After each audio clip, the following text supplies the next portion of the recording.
महापालिकांवर कब्जा, त्याचा मंत्रालयावर झेंडा।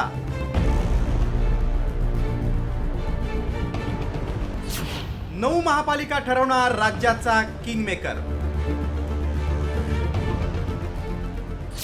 MMR मधील 9 पालिकांवर सगळ्यांचाच डोळा।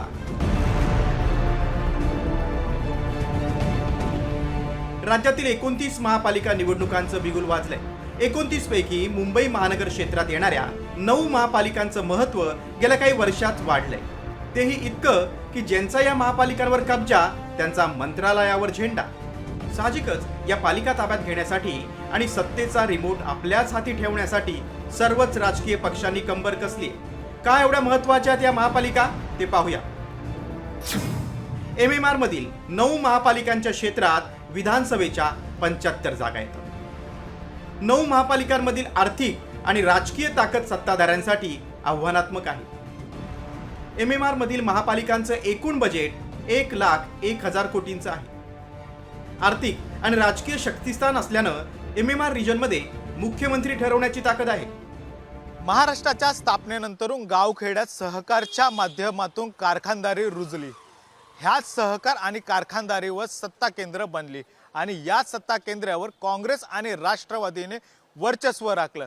मात्र आता सत्तेचं केंद्र मुंबई महानगराकडे वळण्याची शक्यता आहे आणि त्याचं कारण आहे MMR परिसरातील महापालिकांच्या तिजोऱ्या।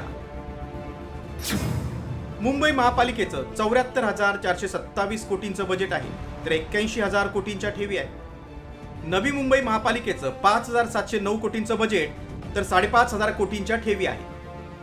ठाणे महापालिकेत 6,550 कोटींचं बजेट आहे, तर कल्याण डोंबिवलीचा 3,361 कोटींचा अर्थसंकल्प आहे।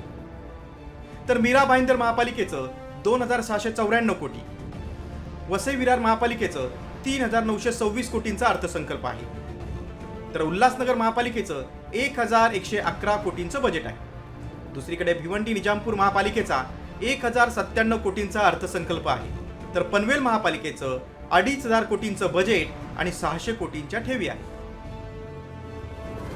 1,00,000 कोटींचं वार्षिक बजेट असलेल्या या महापालिकांच्या आर्थिक नाड्या आपल्या हाती ठेवण्यासाठी महायुतीसह ठाकरे बंधू आणि काँग्रेसनंही जोर लावलाय। याआधी झालेल्या निवडणुकीत 9 पैकी 3 महापालिकांवर शिवसेना, 4 महापालिकांवर भाजप, तर राष्ट्रवादी आणि हितेंद्र ठाकूर यांची प्रत्येकी एका महापालिकेवर सत्ता होती। तर राज्यातील 4 पैकी 1 विधानसभा मतदारसंघ या 9 महापालिका क्षेत्रात येतो। त्यामुळे इथला विजेता राज्याचा किंग मेकर ठरणार आहे। सूरज मसूरकर सह ब्युरो रिपोर्ट, साम टीव्ही न्यूज, मुंबई।